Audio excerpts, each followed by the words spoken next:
Hey, Slater Crusaders, America is the greatest country in the world. Welcome to our special Exposed the Black Lives Matter Hypocrisy. We're going to start off in just a few minutes here talking with Larry Elder and get his insight. The foundation, or Black Lives Matter, is built on top of this foundation of systemic racism. That racism is invisible and it's everywhere. And I just want to take a couple minutes here to tell you that there is no such thing as systemic racism. Stop feeling guilty. It doesn't exist.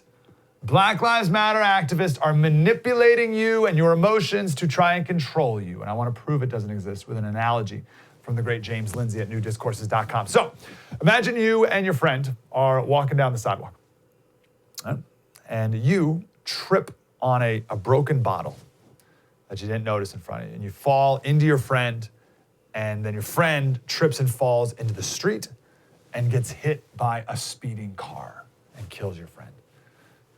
Geez, Slater. Just go with me here. Who's at fault? Who's at fault in that scenario? Who bears the moral responsibility for your friend's death? Now, this is a really interesting ethical question. You could blame yourself very easily, right? You're the one who tripped and fell. But also, maybe your friend needed to be paying more attention. And honestly, you wanted to turn right, and it was your friend who wanted to turn left down this street. And your friend was late, and if your friend was early on time, maybe there wouldn't have been a bottle there broken in the first place, and you wouldn't have tripped. But then also, who threw the bottle out the window and onto the sidewalk to begin with? It's got to be his fault too, right? That's the reason you tripped. And it turns out that the kid who did that was 17, under the legal drinking age. So how did he get that bottle of liquor? So it must be the liquor store's fault for selling it to him. And also, the driver's got to be to blame, right? She was speeding down the street, but why was she speeding? Well, it was the school nurse who called her and told her to pick up her son, and that call was way, way too urgent, difficult. It was just a stomach ache. There was no need to rush to school, no need to scare the mom and get her driving faster than she otherwise would have.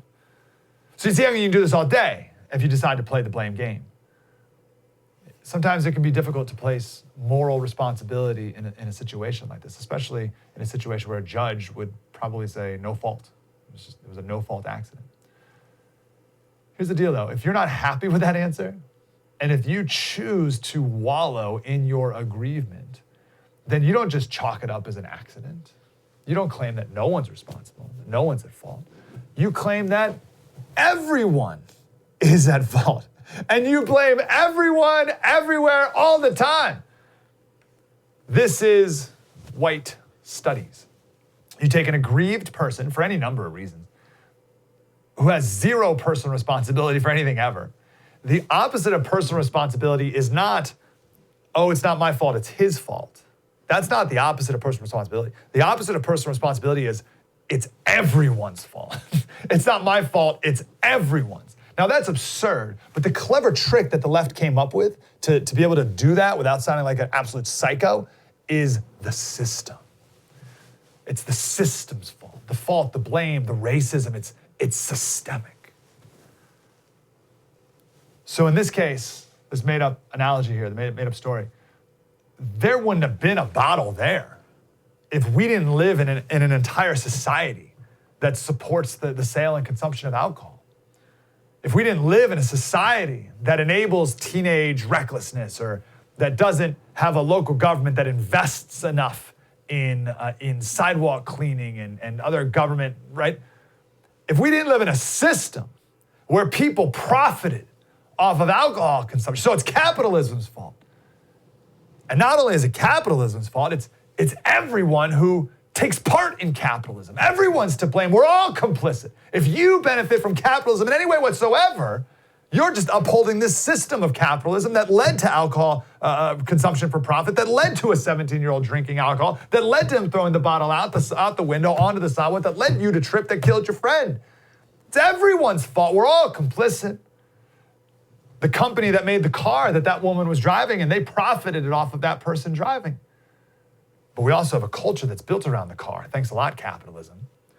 But even more than that, it's even the system we have that allows for the freedom of movement as opposed to mass transportation. That's to blame. Freedom's to blame. See how this goes? The white studies race baiters who want to blame everything on race. In this scenario, it would be, well, it's the liquor culture, car culture, police culture, fitness culture, right? Like it's the shoes weren't made properly so you could get your balance quick, like the traction on the shoes. So it's Nike's fault, and therefore it's like slave labor's fault, sweatshops around, right? Capital, it's everything, right? And it's Western civilization's fault, which is ultimately capitalism. It is a Marxist movement, after all. That's how they make everyone complicit. And that's their way to get to this idea that the remedy is to tear it all down. Now, what's the alternative here? So the Christian view of this, well, let me say, so legally, the Western legal solution is no fault, right? Like no one's fault. Or if someone is in a situation and there is someone at fault, then they pay for it, right, financially. But personally, in the Christian perspective, it's forgiveness. That's the solution. The woman or your friend's family forgives you, forgives the driver, and everyone grieves together. And in the end, we pray for something redemptive to come out of it. We pray that in a loss, something is created and built up. Grievance culture says that we must tear it all down. That'll make us feel better. See the difference? Christian culture wants us to redeem and forgive and redeem and build up. Grievance culture, Black Lives Matter culture, Marxist culture wants us to tear it all down. There is no systemic racism. Don't fall for it. It's a scam. Don't be manipulated. Coming up next, Larry Elder. Then we're going to talk about why these people are trying to manipulate you and our history. And in the name of there's nothing new under the sun, we have a crash course on the Cultural Revolution from China as well, because we see a lot of that going on right now. It's all coming up on our special. Exposed, Black Lives Matter, Hypocrisy. Mike Slater, spread the word.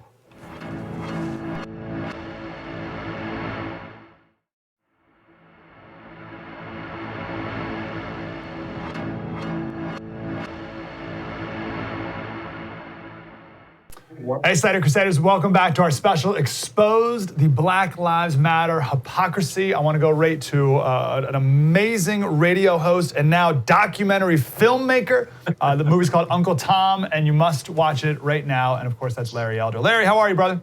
I'm doing great, Mike. How are you? Good to talk to you, man. Let me start here. You have this great scene in the movie where a man is talking on the phone with his mom, and he's saying facts, and she's having none of it. It sounds like me and my mom talking. And she has this line in there that's really interesting. She says, she's like, well, listen to you, son. Now you're talking bad about black people. Something like that. Yeah. What does that mean? And what's the problem with that? Well, what it means is that the left, by that I'm talking about media, academia, Hollywood, they have created this narrative that A, America is irredeemably racist, and B, anybody who feels otherwise is either racist if he's white or an Uncle Tom or a sellout if he's black. You can't have a fact-based discussion about any of this stuff. Because what Chad was telling his mom is that the reason that police are, quote, disproportionately killing black people is because black people are disproportionately committing crime. A young black man is anywhere between 8 and 10 times more likely to be a victim of a homicide than a young white man. That's why the cops are there. And all Chad was doing was explaining this to his mom. And rather than her saying, you're wrong, here's my study, she said, well, you're just putting the black man down. Now, even if he were, these are facts, and we have to deal with these facts. The question is, what is causing the proliferation of crime in the inner city? And in my opinion, as Chad was trying to explain to his mom, is because so many black kids are being raised without fathers. And if you look at think tanks on the left and on the right, they pretty much say the same thing. If you don't have a dad in the house, you're far more likely to commit crime, drop out of school, and have all sorts of other unintended bad consequences. That's all Chad was saying. And the point behind the whole movie is when somebody like myself or Chad dares to suggest these kinds of things, as opposed to his mom saying, well, that's interesting, Chad, let's sit down and have a discussion about this. It's you're an Uncle Tom, you're a sellout, how dare you? It is ridiculous, and it is why, in my opinion, part of the troubled black community is going to remain troubled, because when you suggest solutions, instead of having a healthy debate, you're told you don't count, you're against your own people. One of the most amazing facts to me, and I remember I first heard this a couple years ago, and I'm so glad you put it back in your movie, it was Walter Williams, and he made the point that, we hear about the legacy of slavery today in 2020, but in like 1880, the birth rate and the wedlock rate was like 80% and higher than white families. And if there was no legacy of slavery holding the black family down in 1880, why is that still an excuse today? Can you speak to that? You know, I was on, I think it was on Fox some months ago, and I was talking about this, and I said the welfare state has damaged the family in incalculable ways. And I said during slavery, a black kid was more likely to be born under a roof with his biological mother and biological father than today. So I get home, and hours later, a left-wing website has a headline, "Elder says blacks better off during slavery." I mean, honestly. And the point that he was making is that at one time, it was illegal for blacks to marry, of course. After slavery, blacks wanted to get married. And you'd often find black men going up and down riverbanks trying to find their would-be spouses because they were taken away from them, or they're sold to other people by their slave owners. And there are communities in 1890, 1900, Chicago, other places like that where the census data suggests that a black kid was slightly more likely to be born to a mom and dad married than a white kid. And as recently as 1965, 25% of black kids were born outside of wedlock. That's a high number, but it's nothing like the 70% today. Are you telling me it's more racist today than it was in 1965? That isn't the answer. We have to look for other answers. And the answer, it seems to me, the welfare state. If you look at the welfare state spending and the proliferation of kids being born outside of wedlock, the two lines pretty much parallel. The visual of a former slave searching literally the country to find his wife that he's been separated from. That's such a powerful imagery. And you compare that today with so many men who know exactly where their baby's mama is and choose not to do anything. That is really sad. And let's go to black. Go ahead. And no one wants to talk about that because it's such an unpleasant conversation. Jesse Jackson, Al Sharpton, and Louis Farrakhan are arguably the most media written about so-called black leaders in America. And all three of these men either had no relationship with their own fathers or difficult relationships with them.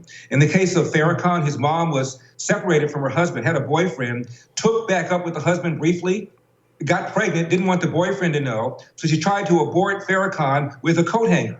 Al Sharpton had a nice middle-class life until his father abandoned the family and then down to the hood. Jesse Jackson's mother was a teenage mom, got pregnant by the married man who lived next door. This is in South Carolina during the time when this was rare. And Jesse Jackson was taunted, Jesse ain't got no daddy, Jesse ain't got no daddy. All three of these men could speak from the heart about the pain and about how much more difficult their life was without a father being in their lives. Instead, it's the white man done me wrong, the white man's doing you wrong, the white man will always do us wrong, and it's BS. Wow. Larry, out of all the profound, amazing things you've heard, that is an amazing story you shared there, to think of what could be done instead of what is. Wow, that is incredible. Can I give you another one?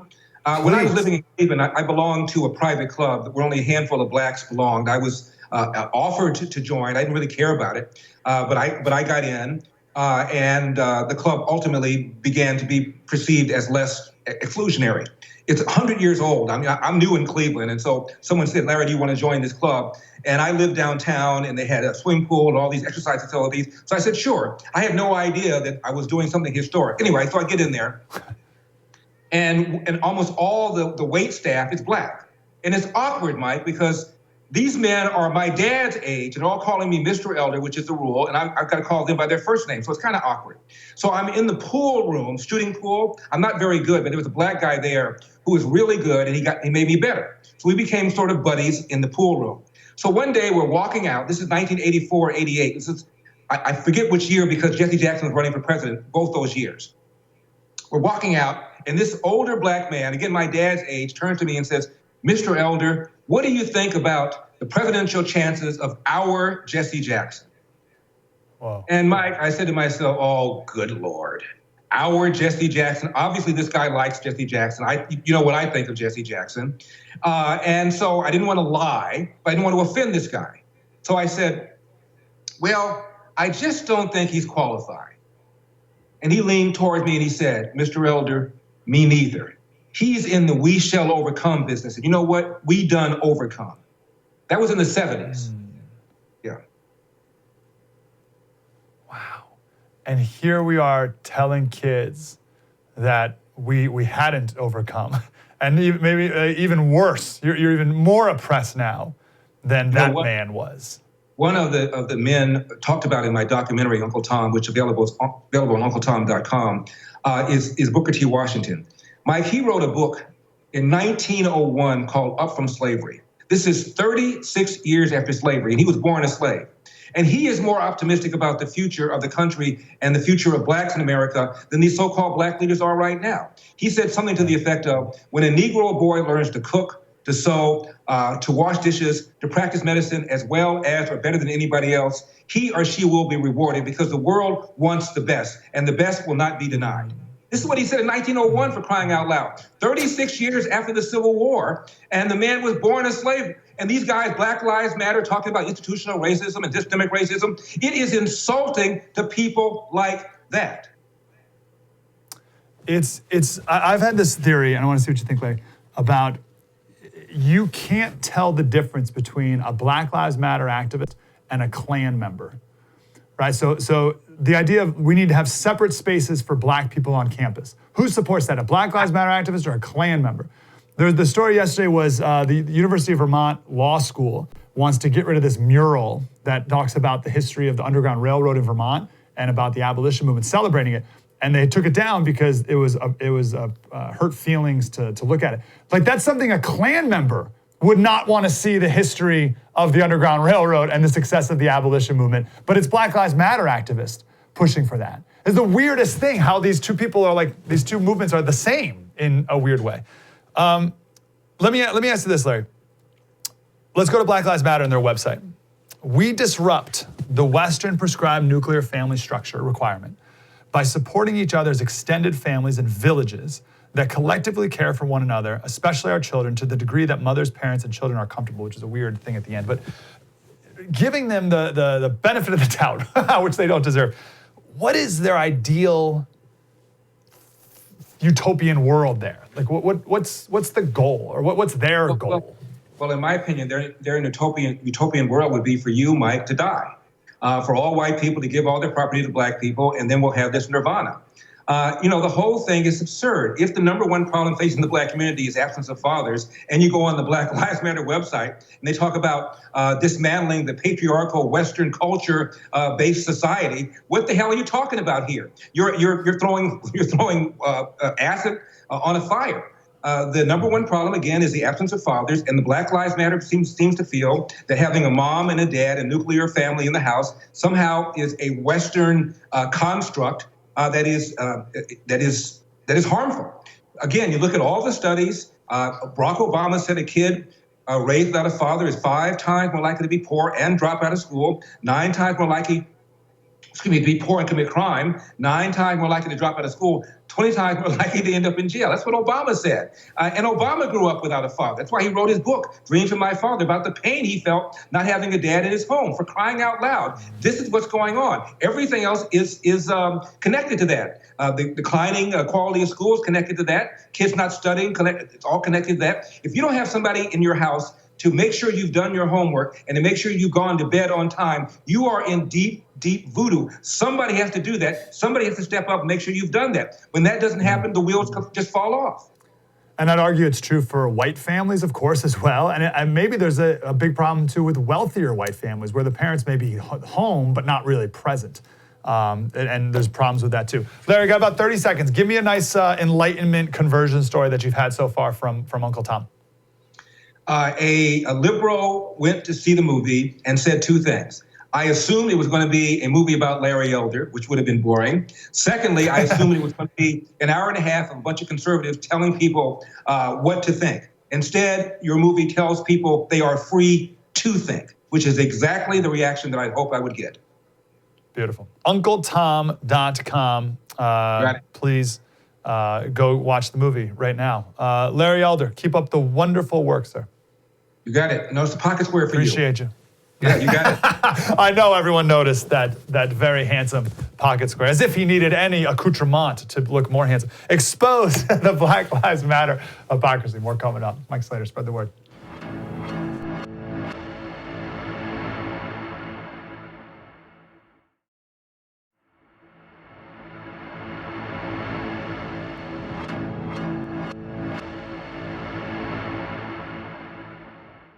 Hey, Slater Crusaders, welcome back to Exposed, the Black Lives Matter hypocrisy. I want to go right to Jarrett Stepman. He's the author of The War on History, The Conspiracy to Rewrite America's Past, and a columnist at the Daily Signal, of course. Jarrett, how are you, brother? Doing well. Great to be on with you. Man, good to talk to you. So, Black Lives Matter, what is your proof that they are a Marxist front group, other than they say so? How do we know? Well, they definitely say so, including one of the co-founders who now, I guess you could say, sort of famously in an interview said that she was. But I mean, if you go to their own website, I mean, you can look at some of the statements they've made, things like abolishing the nuclear family. I mean, they really do have, I think, a radical plan for America. Now, I think most Americans who say that they support Black Lives Matter often don't know that. I think they like the statement, but they don't really know much about the group itself, and they don't really know that it has a Marxist leanings, which it undeniably does. And I think that's kind of creating some of these, especially when you see some of these poll numbers that come out and see this kind of support, I don't think it reflects what the Black Lives Matter organization really is. No, definitely not. I don't think we can state this enough, but we've been doing so much on Marx and her. We did a segment yesterday on Marcuse, and we've been doing, diving into this stuff. But what's the problem with Marxism, right? I want everyone to be able to define this and articulate this clearly, because it's one thing to just throw it out, be like, oh, they're Marxists. Who cares? What's the problem with that? Yeah, a number of things. I think it's interesting that Marxism is seen as the kind of counter to racism. I think that's how it's portrayed by the Black Lives Matter movement. I mean, if you go back to the original writings of Karl Marx and Friedrich Engels, I mean, I just had a piece about this in the Daily Signal that your viewers should check out. I mean, they said a lot of racist things. They had a lot of language, especially in their letters to one another, looking down on people who were of African descent. I mean, there's a lot of really nasty stuff in there.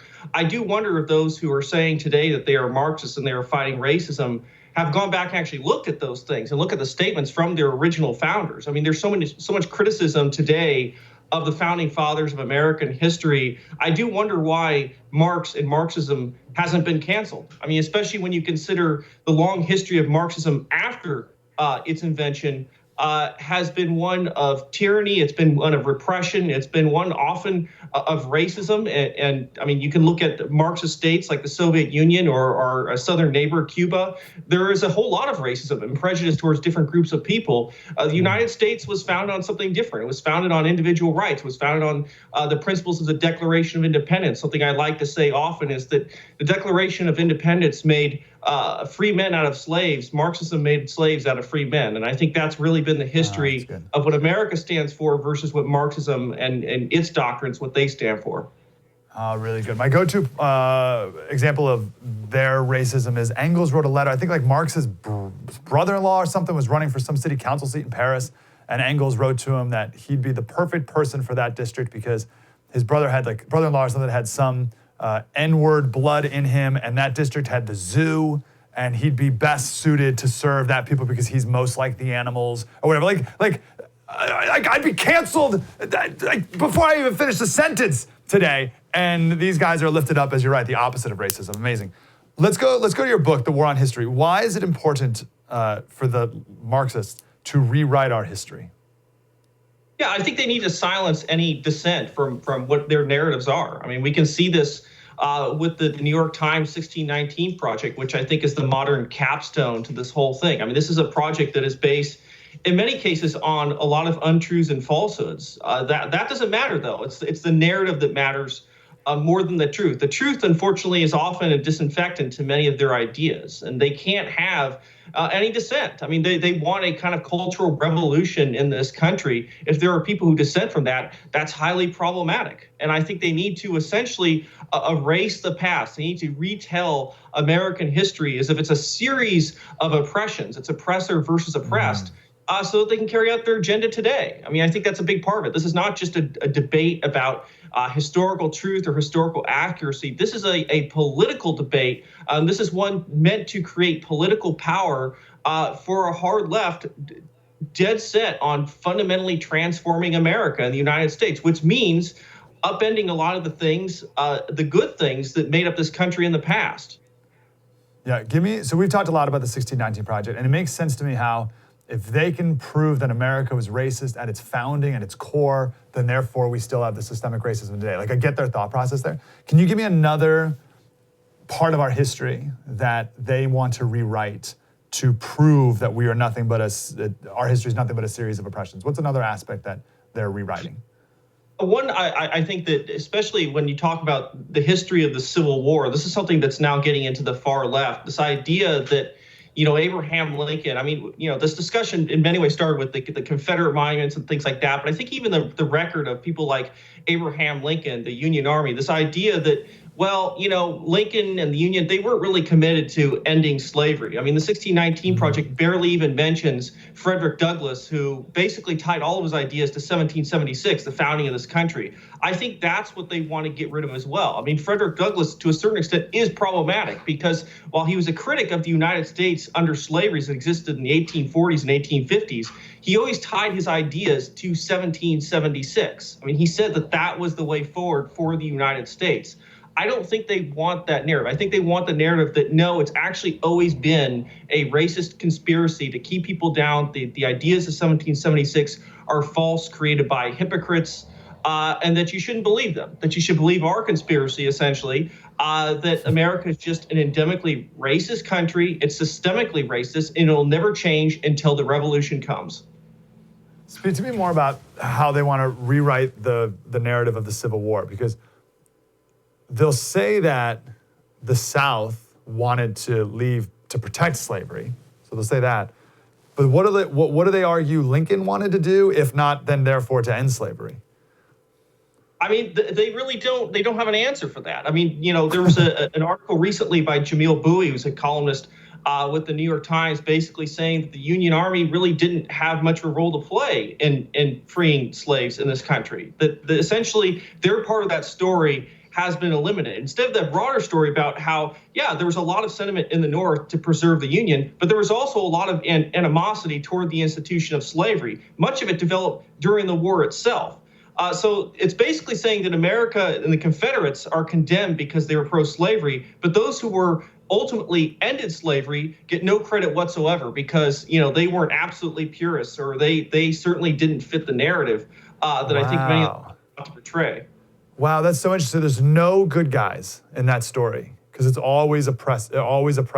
Wow, that's really interesting. The 54th Regiment statue in, I think, Philadelphia was vandalized. And I'm sure that was vandalized just out of ignorance, that this was an all-black regiment. But they could almost make an ideological argument that should be vandalized because those were just like a bunch of Uncle Toms or something, or they weren't really fighting to end slavery anyway. They were slaves themselves to their northern masters, led off to slaughter. So, geez, that is so sick.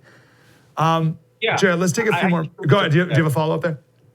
Yeah, I think you're actually right about that. While I do think it's just, a lot of this is just lawless vandalism, I think there's an idea. Look, they were fighting for the United States. They're fighting for, their white oppressors, so to speak. Their commander was a white man, and maybe they shouldn't have done that. I think that's part of this kind of whole narrative, and again, it destroys the kind of actual genuine good feelings we have between the races and different people in this country. And I think it creates unfortunately, more vicious, less merciful, more racist society in the end.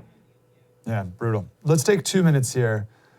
If we're going to talk about what they're tearing down and we're going to criticize these people for being just destructors, I think we have to do a better job, of defining who we are and what they're tearing down. Right? So I can just ask you this big question, right? But what is America? What does if our history is not a series of oppressions, as they want us to believe, what is it? America is a country founded on and created with the idea of government of the people, by the people, for the people, as Lincoln said. It's a country of self-government, of the idea of we're a nation of laws and not men. Our history is very special. There's this idea that, you hear this from Martin Luther King Jr., even Obama repeated this quote, history bends toward justice, so to speak. And I think for Americans, that seems very much like the case because we had a just system that was ultimately built on. It allowed us to correct our failings and our faults and make this a more perfect union over time because of its foundation, because we had a George Washington at the time of the founding step down from power and allowed a republic to take place. I mean, one of our southern neighbors, Haiti, the second republic in the New World, it's George Washington, Toussaint Louverture. What he did when he gained power was he immediately made himself dictator for life with the ability to appoint successors. And, Haiti has a long, sad history thereafter. The United States was founded on something very different. And I think that's what's made America special. We're not a perfect country by any sense, as no people or no nation really is. But we are a great nation. And I think one that has always been great despite its flaws and has the ability to improve itself over time, which is why the United States went from a small backwater at the edge of the world of 13 colonies to the world's preeminent superpower. That didn't just happen on accident. Wow, Jared, I love that case study of the Haiti dictator. I'm going to do more research on that. That is awesome. Jared, we got to run, brother. I'm so grateful for you. The book is The War on History, The Conspiracy to Rewrite America's Past. We need to be well up on this because unfortunately I think these Marxists are in front of us. It seems like it. Jared Stepman, columnist at the Daily Signal, of course, as well. Jared, appreciate you, man. Thank you very much. Great stuff. Let's come back and do a little crash course on the Cultural Revolution in China, which we're seeing, which this all smells a lot like. Do that next on our special Exposed, the Black Lives Hypocrisy. Spread the word.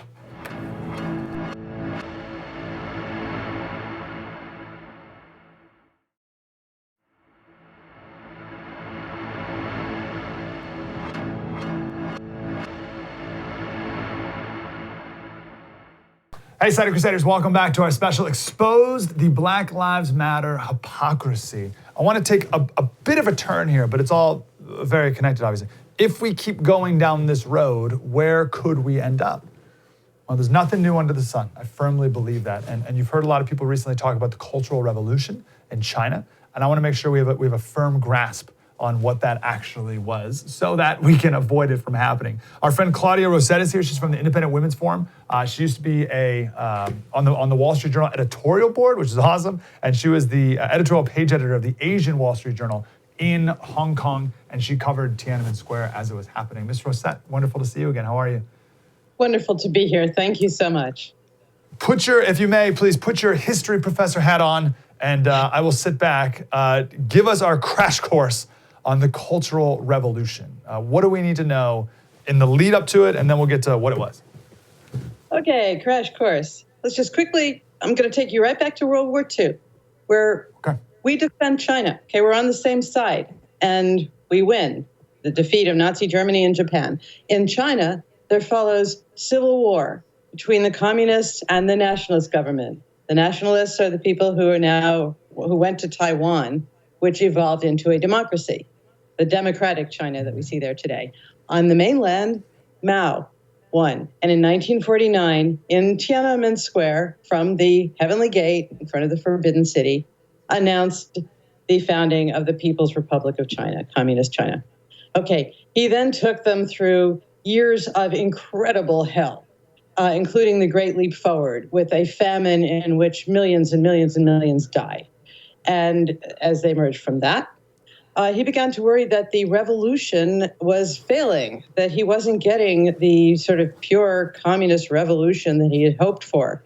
So that it was turning back into something where bourgeois trends were reasserting themselves, that the country's history was starting to creep back in. One important thing to know about communist systems is they usually start by tearing down all the institutions that make a society function. We saw that in the founding Soviet Union. We saw it in Cambodia, where they called it year zero and drove everyone out of the cities. Okay, in China, Mao was worried, and by 1966, he was worried that his revolution was not quite going the way he wanted. So he unleashed the young people, these brigades of students. He exhorted them to go out and defend the revolution. And he basically backed anything they wanted to do. And they went out and they began tearing down society. They began, they had these four no's. They were against anything bourgeoisie. well, there wasn't that much left bourgeoisie at that point, but they tore down, they attacked intellectuals. They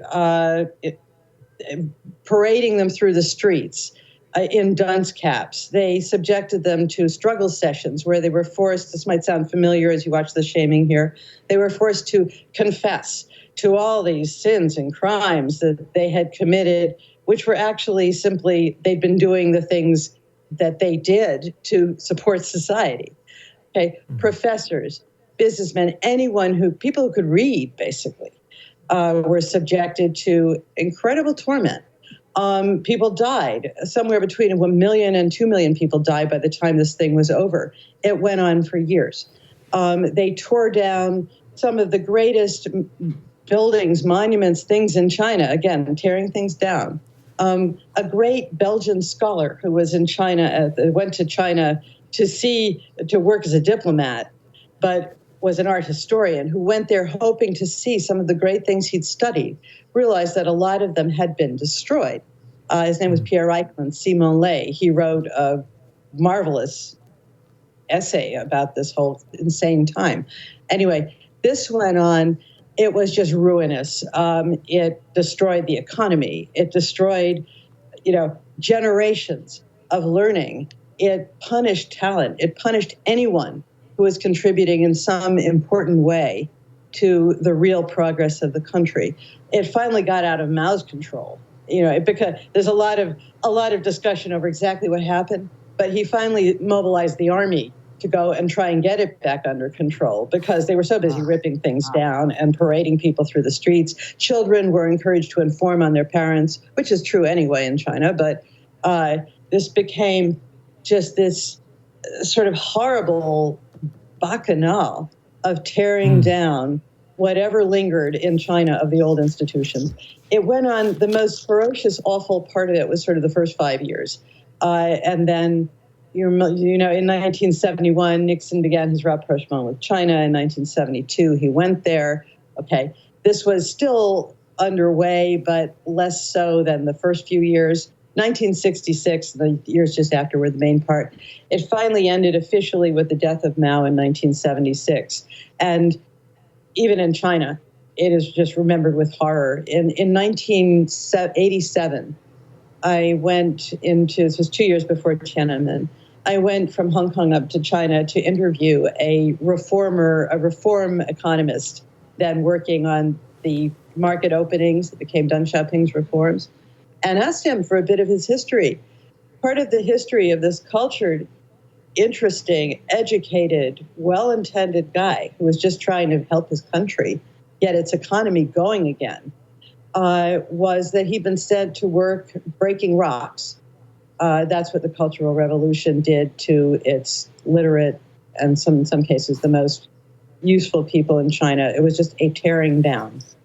That was China's Cultural Revolution. Okay, perfect. Claudia, you're awesome. Okay, I got a ton of questions.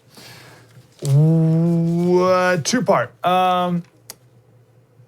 Did Mao create the Red Guard, or the kids in the Red Guard, or did he more co-opt what was already a student movement, young person movement? And then where did the young people get their philosophy from that led them to do this? Well, Mao's Little Red Book was the sort of hallmark of this whole thing. That's what they were brandishing as they marched through the streets, as they denounced people, as this went on. He basically gave them license to do this. There wasn't a student movement as we understand it here, because there wasn't that freedom by then. That had already gone in China. That's one of the first things that communism does. So we've been studying a lot of Marxism lately. How much of Mao came from Marxism, from Marx? Well, a fair amount in the sense that he set out to collectivize everything. He did things that destroyed China's economy, destroyed its freedom. I mean, there's a certain cookbook that they all follow. And it's basically, It all boils down to the destruction of freedom. It's taking away of people's choices. It's taking away of freedom of expression. That's where you'll find the similarities here. We're not China so far, but that's the direction that it goes. It's interesting. Whenever I read about it, and even as you were talking there, I first hear about the shamings. And we've all seen pictures of these professors with these giant dunce caps on, getting screamed at, things around their neck, listing their crimes and all this stuff. So I think of the shaming, like just how humiliating and horrible that is. But then you always finish, like you finish the sentence with, oh, and millions of people died. So, who was dying and who was killing? Who was doing the killing? It was of many kinds. In some cases, people were just being beaten and tormented to death. In some cases, the word is struggle, which Xi Jinping in China today still uses, struggle. They were subjected to such horrible sessions of struggle, of sort of interrogation, abuse, shaming, that they would kill themselves. There were reports in one of China's provinces of cannibalism, which was being done not because they were hungry, but because it was a sort of a triumphant celebration of having vanquished their enemies, the bourgeoisie. It was ruinous to the economy. So people also went hungry. This followed on a terrible famine. I mean, again, one of the things that typically happens when you take away people's freedom, when the sort of attempt to turn a society communist destroys all the institutions, is all these things break down and you don't have the supplies you did. I mean, we're seeing, in some ways, the pandemic, which came from China, and I think they deliberately let loose, however it began, has recreated some of those conditions here. It's in the sense that the institutions we're used to have everything sort of changed. All the rules are briefly suspended. In America, with our work ethic, we've been told it's virtuous not to work. In America, with all its free mobility, we've been to deal with the pandemic. We've been juggling the question of should we stay home. All these things that are normal have been upended. So to me, it's not surprising that one of the follow-ons has been this. It's called Black Lives Matter. I've always been in favor of equality of all men before the law, of all rights, men and women. But I don't think this is actually centered in its animating spirit in race. I think it's to do with a social breakdown. And I do think that China superfueled that with this pandemic. And we can debate whether this was deliberate or accidental, and then it's evolved in directions they've exploited. But it's really good. I wanted to ask you this question, and you touched on it right there. I love the idea that we're in this temporary suspension of the institutions that have been left standing. I mean, some have been destroyed, as Gramsci intentionally tried to do with the long march through the institutions, but the ones that remained, it's like you mentioned, the cultural virtue of hard work is now been eroded or temporarily suspended. I love how you put that. But what else do you think is holding us back in America from having our own full on, just like they did in China? Because I believe human nature is universal and things like that. So what are the institutions that maybe are still remaining, or what still exists today that's preventing us from being full on like that? Well, we still have rule of law for an important starter. You can debate again, are the courts always all we would wish? Are the decisions always good ones? But we basically have rule of law. You can resort to that. And, in the places where it appears to be suspended, in cities where nothing is being enforced, that is a serious and really troubling breakdown. We still have a tremendous, again, that just sort of basic work ethic and set of values, that spirit of enterprise that's very American. I wouldn't bank on it to protect us forever, but most people are used to working in ways that make a free society function. That, as long as that carries on, you have a lot.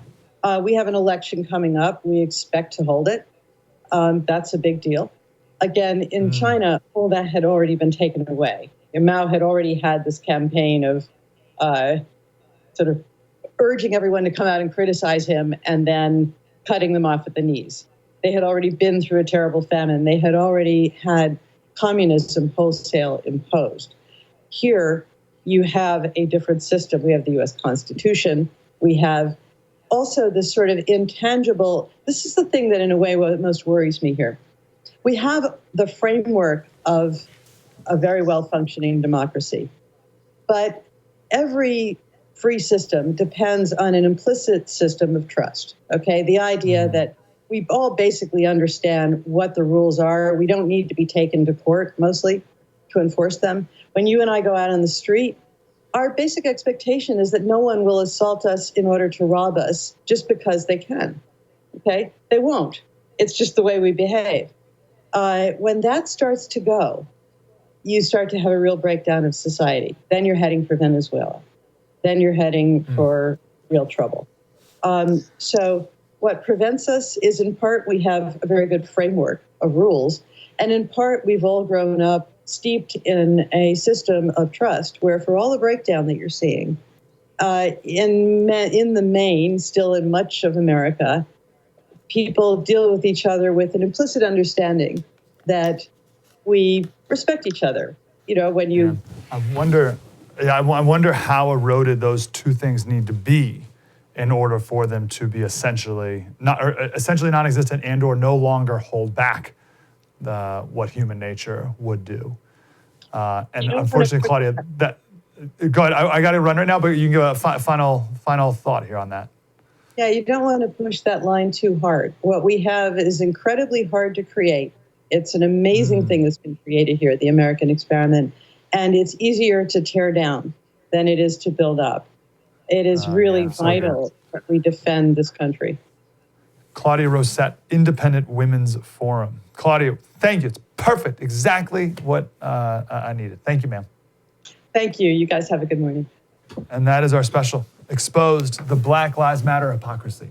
Let's stop headed in that direction, shall we? Mike Slater, spread the word.